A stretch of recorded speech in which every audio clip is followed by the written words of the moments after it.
What's going on, guys, and welcome on in. In today's video, we're going to take it back a little bit and talk about some things we used to do, especially on my Twitch channel. I've been talking with my community over there about, what we think are E7's biggest issues. Maybe you could even call them biggest problems in the year of Angelica 2021. So as of right now, what do we think kind of our main issues, problems, etc. And this used to be a topic we would talk about, discuss almost on a weekly basis, and it's kind of a testament to show how good Smilegate's been doing, how good of a job they've been doing since we've hadn't had one of these talks lately.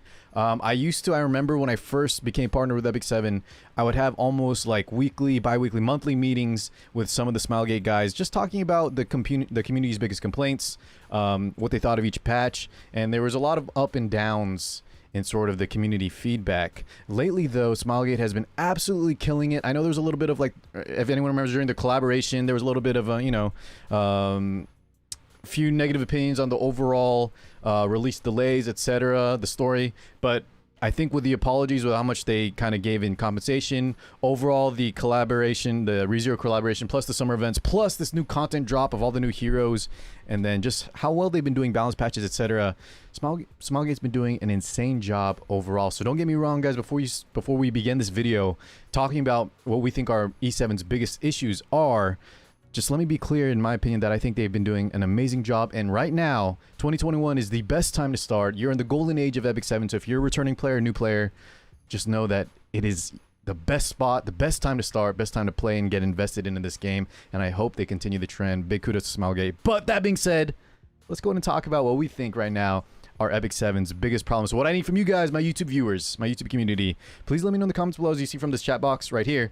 I always talk with my Twitch guys, but I want to know from y'all.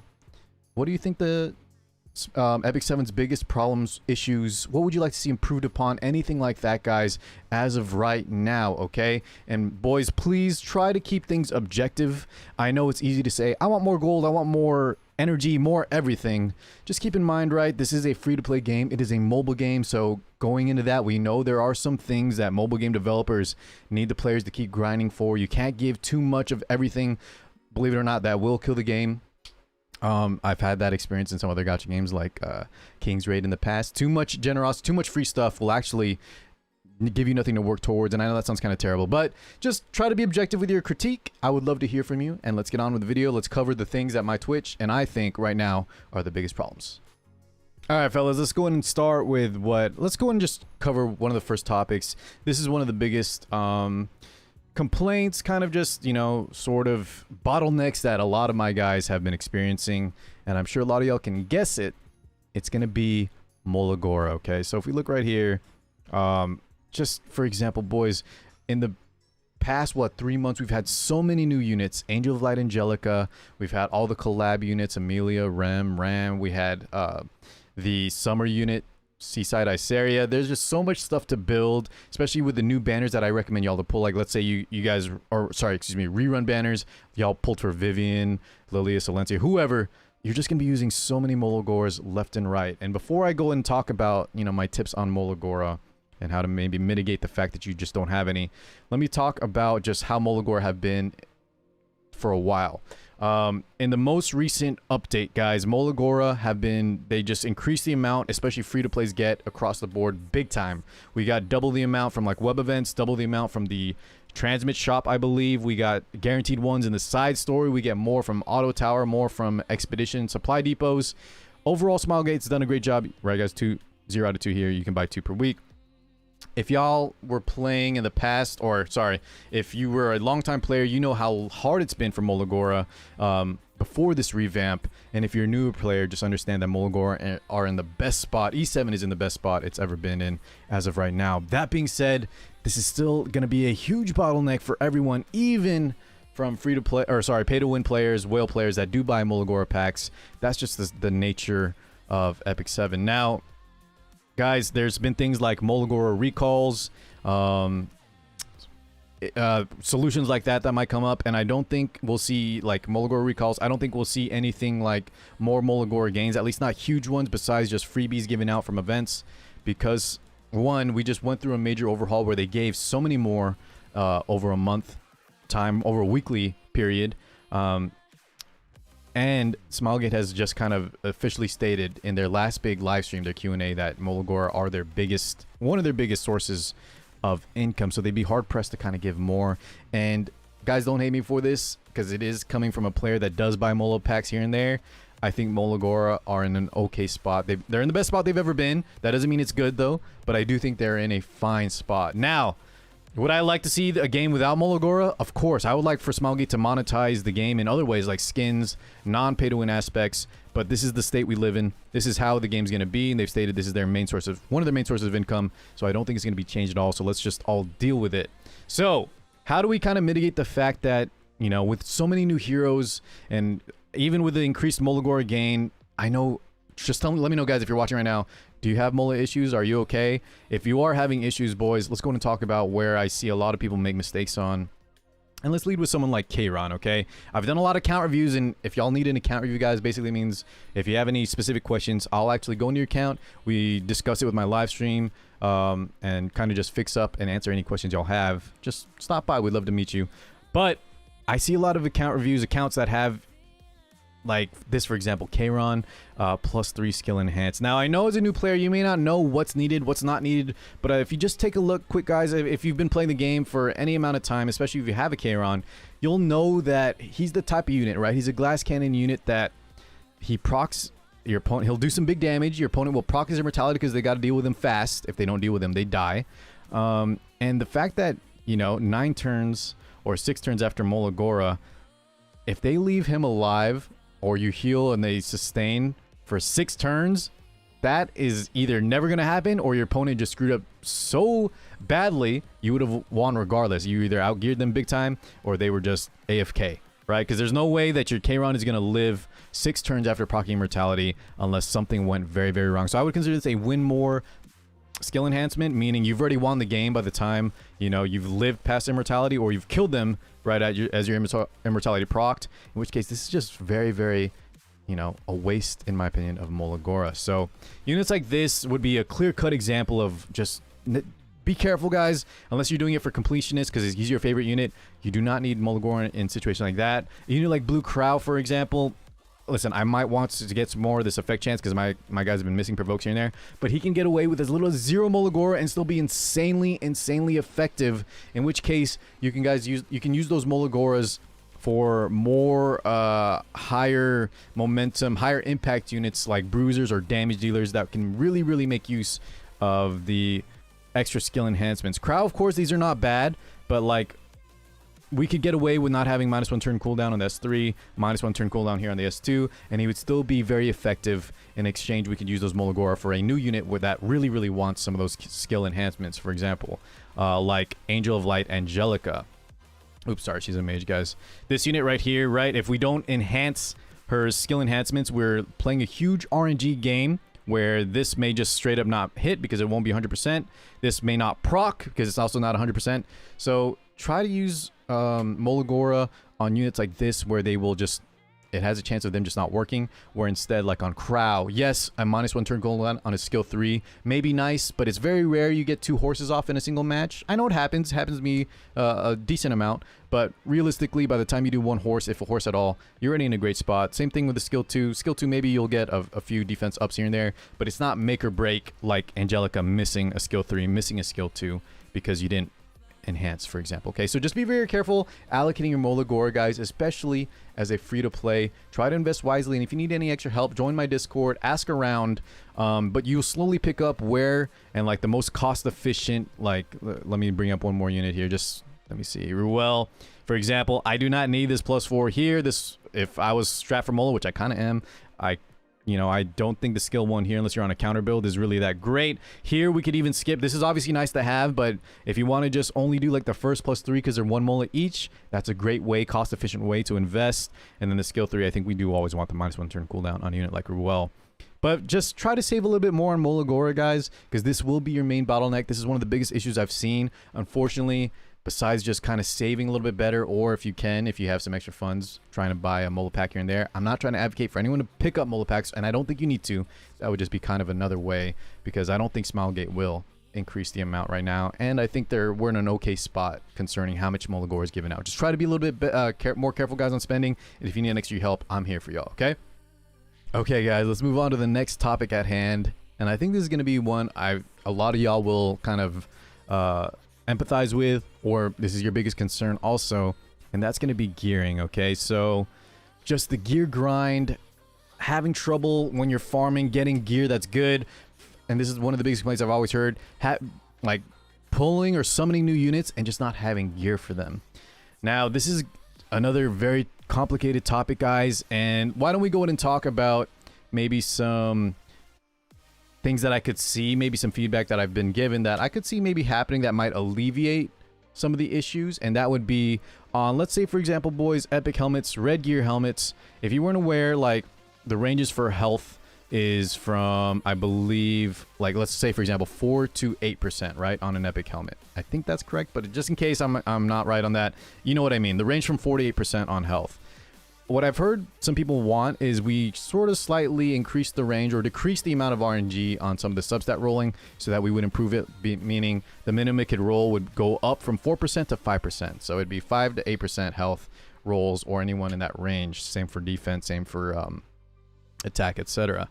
Now, the problem with that, I mean, I don't see there being a major issue there. Slightly, you know, tuning it so that when we roll for gear, when we finally find a good piece of gear with nice substats, you know, we assume, or we have a lot higher likelihood of it rolling well. That's always nice, right, guys?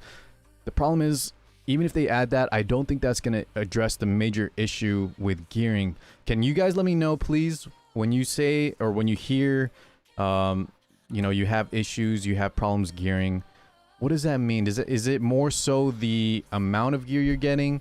Because whenever you load up a hunt, guys, I don't know if you've ever heard me say this in any of my past videos. When we do like hunt events for farming, the drops you get, even if you have a pet that drops 85 gear, the chances of this being good, because remember, we have to find the set we want, because like for speed set, wyvern set, for example, we mainly want speed set, right, guys? Hit set a lot of times is a miss. Crit set can be okay. Same thing with hit set, but most often we want speed set. So if it hits one of these two, it's already not optimal. If it hits a flat main stat, it's already not optimal. If it has any of the poor subs on it, you know, we want to shoot for like 3 out of 4 good subs or relevant subs. It's also not optimal. So just the likelihood of getting the right set, the right substats, and then, you know, having the right main stat, it's just so dang difficult. You can't rely on these being dropped. So when you're doing hunts, the main goal, you just treat like finding a good piece of gear here as a Christmas present, something very rare that maybe will happen here and there, but you can't rely on it. The main thing, guys, is either you just play the numbers game through drops like that, through crafting. Let's go and go to the crafting area. Whenever we just go to the steel workshop and we just craft a lot of gear, for example, if I craft a lot of boots, this is another thing, boys, where even if I use the 60,000 mats, a lot of times I won't go, the more gear you have, the more like you improve your quality on, the less likelihood you are to get upgrades. Now, the newer you are, keep this in mind, guys, okay? If you're not fishing for a specific piece, because I know a lot of y'all, you're going to get Arbiter Villager from your Moonlight Connection. You're going to want a speed set boot on a speed set with attack percent, crit chance percent, crit damage percent, and then like flat attack. You're going to be using all 60,000 of these. You're like, all right, I'm going to get these RB boots. There's no way I'm not going to hit it. And of course, you're not going to get those perfect stats. You're not going to get that on the right set. You're not going to get the right main stat. It's just also very rare. So you want to play the numbers game, and furthermore, you want to just shoot for good gear overall, meaning you may have not rolled something great for Arbiter Vildred. Like, let me see if I have some boots here that I can, like a boot, like I think I have one on my Politis that's good. Where's she at here? Did I skip around? Like these boots right here, guys, defense, crit chance, attack, crit damage on speed set. You may not find something like this, but maybe you'll find, boys, a boot like this, right? Something for a tank or a soul weaver instead. So just try to keep your mind open whenever you fish for gear, especially with crafting or drops for a specific unit. It's gonna be so hard to find. You play the numbers game and you'll find gear that's good overall for someone. It may not be that unit you need right now, and that's the part that really sucks. And, you know, you just have to kind of play that numbers game. Furthermore, the main thing, guys, and this is kind of what I've been shifting more towards, is... actually, instead of showing you all there, let's go to the Alchemist Steeple, this, boys, is where we're going to really want to... This is where you can fish for specific pieces with a way higher likelihood, okay? So, in that example of Arbiter Vildred, we could choose the set and the main stat, and this way we can already eliminate so much of the RNG, and this is where you'll be able to fish for those specific, like, damage boots or tank boots, whatever you might need, and this is just try to hammering home the importance of equipment conversion, okay? So... in terms of gearing RNG, guys, something that can help out. If you have any ideas for more gear RNG related, like content fixes, quality of life stuff Smilegate can add, please let me know. I do have a line of communication with some of the Smilegate guys, the global ones, so they can always forward that feedback. But let's go and just talk about what I want to do here is, just like with the Mola, is give a more PSA of what you can do right now in terms of managing this RNG. If y'all have actual like feedback that you would want to see implemented, just let me know in the comments below. But what was I doing here? In the transmit shop, guys, make sure you always buy these equipment conversion gems. I need to get through these. I actually had 100, so you would be proud of me. I was making use of them, but now that I'm kind of trying to play RT a little more seriously, I'm on that grind to get more gear. But these are super important, guys. I know I have a lot. You're gonna have very limited because you'll be using these as often as possible. Grab them from here. Grab them from the World Boss. Some people even buy them from the Hoochie Scam Shop, depending if you're free to play. Those may not be worth your Sky Stones. Just make sure you pick up all available areas to get these. They're inside stories sometimes, random rewards. But the main thing is the Transmit Stones, the Guild War shops, and then like World Boss, you can pick up a random one as well, okay? So do not skimp on these. These are your best bet to get specific pieces of gear. Okay, guys, and last but not least, this is one of my own personal critiques of Epic 7 and where I think maybe we're heading in a sort of dangerous situation. And you may have heard me talk about, because a lot of my latest videos have been talking about this girl right here. I keep picking Soul Weaver. Angel of Light Angelica. I'll make this brief because I don't want to rant too long on it. But I think we all know, right, guys, that Angel of Light Angelica is very, very powerful. A lot of people had to summon for her, or you couldn't summon for her because you were at Pity. You didn't want Specimen Says. A lot of people, let me pull up a picture here, spent tons and tons of money, tons of Mystic summons, and couldn't get her. And maybe y'all might be thinking, that's okay, Car. I played this, I picked up mobile games or gacha games because I like that random aspect, or, you know, that gambling part is part of the fun. That's okay, but the problem I have with this is Epic 7, after the first year, has gone away from the Pity method, okay? From, you know, banners, reruns, limited units, and even Mystic for ML5's Moonlight units. If you save enough, if you whale enough, with the Pity mechanic, you're able to get the unit you want. If you save long enough, you spend enough, etc. The problem I have here, guys, is Moonlight 4s have not gone through that sort of quality of life improvement. There is no Moonlight 4-star Pity. And I'm not necessarily asking for one. If Smilegate doesn't want to add a Moonlight 4 Pity, that's okay. There's a lot of alternate suggestions. Just off the top of my head, if they don't want to Pity, maybe they can make a rotating coin shop for 4 stars and give maybe a little bit of a kickback, a little bit of refund for every dupe ML4. Even if they make it slight amounts, like fractions, that's okay too. If they don't want to Pity, we could just have more runs of, you know, more chances to get them on the reruns more often. One other thing could be, like, if they wanted to make the selectors, maybe not often, because I think this one is one of the most scariest decisions, guys, but if they made more often, like, the selectors where you could trade out, like, ML Leo, which we just did, Challenger Dominio, Champion Zerato, a lot of people are going to be like, Car, it's okay, I'll just get my Angel of Light Angelica later with an ML4 selector. They're not, those I don't think, guys, are planned. It's more Smilegate sort of just messed up 3 times in a row pretty recently. Don't expect selectors at all. Those should be pretty dang rare, okay?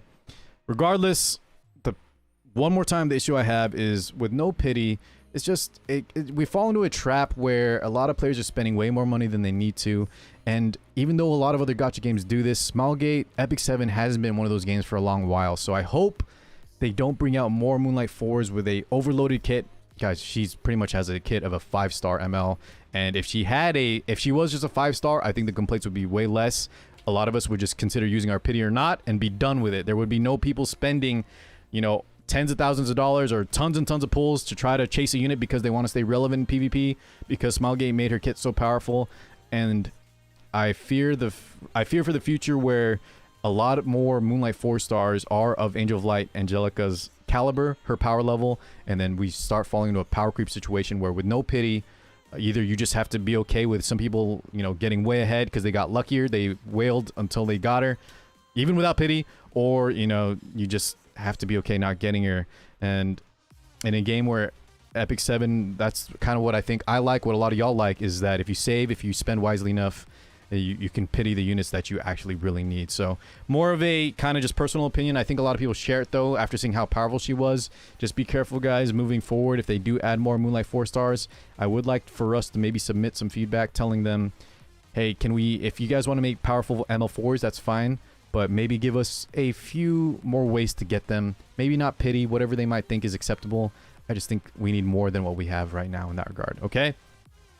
Anyways, guys, don't forget to let me know. Please let me know any of your feedback, thoughts, either over the topics I mentioned, Mola gear, Moonlight 4, no pity, anything y'all would like to see. I haven't done one of these videos in a long while, and I haven't talked to you guys, my YouTube boys, about this period ever, okay? So please talk to me.